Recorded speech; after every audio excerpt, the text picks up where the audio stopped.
না, সেটা পুলিশ প্রশাসন তার কাজ করছে। মাননীয় মুখ্যমন্ত্রী তিনি নিজে তো ব্যাপারটা নিয়ে যথেষ্টভাবে তার উদ্বেগ প্রকাশ করেছে এবং পুলিশ প্রশাসন কাজ করছে।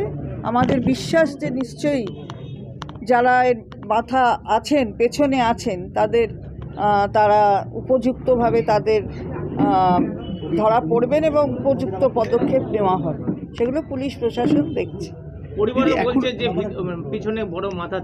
হ্যাঁ, ও বলেছে, ওর মনে হয়েছে, স্বাভাবিকভাবেই মনে হবে যে কাউকে ভাড়া করে তো কেউ নিয়ে এসেছে, তো কেউ তো ভাড়া করেছে, সে কেউটাকে খুঁজতে হবে, পুলিশই খুঁজবে। এরা তো ভাড়াটে বলে যা আমরা শুনছি সংবাদ মাধ্যমে, পুলিশের তদন্ত আরও পরিষ্কার হবে সেটা। কিন্তু যদি ভাড়াটে হয় তাহলে কেউ তো ভাড়া করে নিয়ে এসছে, তাদেরকে খুঁজবে পুলিশ প্রশাসন। যেভাবে সময় চলে যাচ্ছে, 4 দিন ইতিমধ্যে অতিক্রান্ত, ফলে যারা মূল অভিযুক্ত বা যারা মাস্টার মাইন্ড, তারা তো অন্য আশপাশে যে পার্শ্ববর্তী দেশগুলো আছে সেখানেও পালিয়ে যেতে পারে, ফলে পুলিশের কি আরও একটু অ্যাক্টিভ হওয়া উচিত? না, পার্শ্ববর্তী দেশ কি হবে আমি জানি না, কিন্তু পুলিশ যেখান থেকেই হোক, আমাদের পুলিশ প্রশাসন যথেষ্টভাবে তারা নিজেদের সজাগ রেখেছে বলে আমাদের বিশ্বাস, এবং আমাদের চৈতালিও বিশ্বাস রাখে যে নিশ্চয়ই যে অপরাধী সে ধরা পড়বে। আমরা দেখি মাননীয় মুখ্যমন্ত্রী নিজে তো নজর রেখেছে। চৈতালিদি কি অভিযোগ করলেন? না, অভিযোগ কিছু করেনি, ও আমার দীর্ঘদিনের সাথী। অভিযোগ তো থাকবেই, কেউ ওর হাজব্যান্ডকে এরমভাবে মেরে দিয়েছে, তো ও একটা ছোটোবেলা থেকে ওর সঙ্গে মানে ওর সাথে ওর ভাব আর কি, মানে যে হাজব্যান্ড হবার আগে থেকে, তো সেখান থেকে তো একটা মানুষকে এরকমভাবে মেরেছে, তা স্বাভাবিকভাবে ওর দুঃখ প্রকাশ আমার কাছে করেছে এবং আমার সাথেও প্রথম দিন থেকে আছে। মাননীয় মুখ্যমন্ত্রী ভীষণভাবে উদ্বিগ্ন। আমি হয়তো আরও 2-1 দিন পরে আসতাম, কিন্তু আজকে আমি এসেছি, মাননীয় মুখ্যমন্ত্রী আমাকে বলেছেন তুমি এখনই যাও, তাই জন্যে আমি আজকেই এখানে এসেছি। সুতরাং ও উদ্বেগ প্রকাশ করেছে। ওর ছেলেটা এত ছোট, পড়াশোনা করছে, সে একদম অভিভাবকহীনের মতন একজন হয়ে গেছে। খালি মা আছে তো বটেই, কিন্তু মূল অভিভাবক চলে গেলে বাড়ি থেকে যেটা হয়, আর এইভাবে চলে গেলে যেটা হয়, সেটাকেও নিতে পারছে না, একদম চুপচাপ ওরমভাবে রয়েছে। তো দেখে কি বলবো, তো বলার কিছু নেই, কিন্তু নিশ্চিতভাবে বিশ্বাস রাখি যে যারা করেছে তারা উপযুক্ত শাস্তি পাবে এবং ধরাও পড়বে। যদি নিরাপত্তা সরিয়ে দেওয়াটা কি উচিত হয়েছিল পুলিশ প্রশাসনের? মুখ্যমন্ত্রী নিজেই বলেছেন যে নিরাপত্তা ওর সরে গেছে, সেটা মুখ্যমন্ত্রী তার উদ্বেগ প্রকাশ করেছে। আমি জানি না কেন পুলিশ প্রশাসন সরিয়েছে, কার কথায় সরিয়েছে, সেটা নিশ্চয়ই আগামী দিন সব প্রকাশ পাবে। আমি জানি না, গোষ্ঠী কোন্দল টোন্দল জানি না, কিন্তু যদি কোথাও কেউ কিছু করে থাকে, সে যেখানে যে গোষ্ঠীর যে হোক না কেন, অন্য রাজনৈতিক দল হোক, সাধারণ লোক হোক, কিংবা গোষ্ঠী হোক, তা ধরা পড়বে। অপরাধীর কোনো জাত বর্ণ এসব থাকে না, শ্রেণী থাকে না, অপরাধী। সুতরাং সেখানে সে ধরা পড়বে এবং তার উপযুক্ত শাস্তি হবে।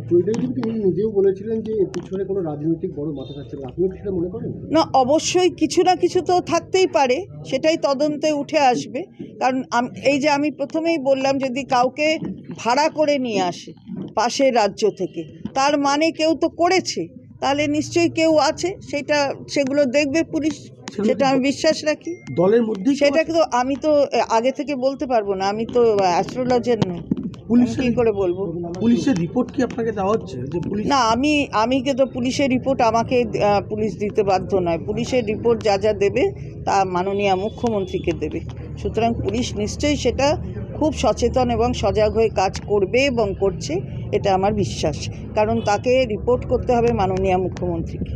যারা গ্রেপ্তার হয়েছে তারাই কি এই ঘটনার সঙ্গে যুক্ত, আপনি কি মনে করেন? যুক্ত তো ছিল নিশ্চয়ই, গ্রেপ্তার যখন হয়েছে তাহলে কিছু না কিছু তাদের সাথে যুক্ত হওয়ার মতো কিছু তথ্য পেয়েছে বলেই পুলিশ করেছে তাদের গ্রেপ্তার। আমি তো গোটা ব্যাপারটা ওরকমভাবে মানে হাইপোথেটিক্যাল কিছু বলতে পারি না।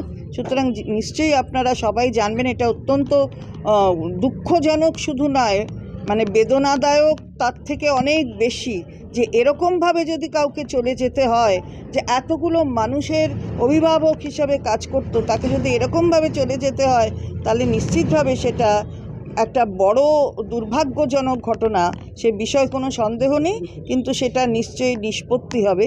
যে যেখানেই ভেবে থাকুক না কেন যে সে করে পার পেয়ে যাবে, সেটা হবে না। পুলিশ প্রশাসন নিশ্চিত তার স্টেপ নেবে, এটা আমার বিশ্বাস।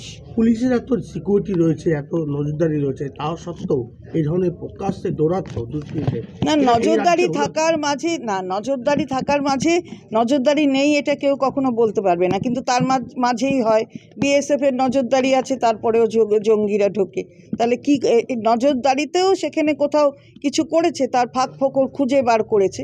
কিন্তু যেটাই হয়ে থাকুক না কেন, সেটা পুলিশ প্রশাসন আমাদের যথেষ্ট সজাগ হয়ে সেটা উপযুক্ত ব্যবস্থা নেবে। আপনি কি মনে করছেন দৌরাত্ম দুষ্কৃতীদের বেড়ে যাচ্ছে এই রাজ্যে? না, আমি কখনোই সেটা মনে করছি না।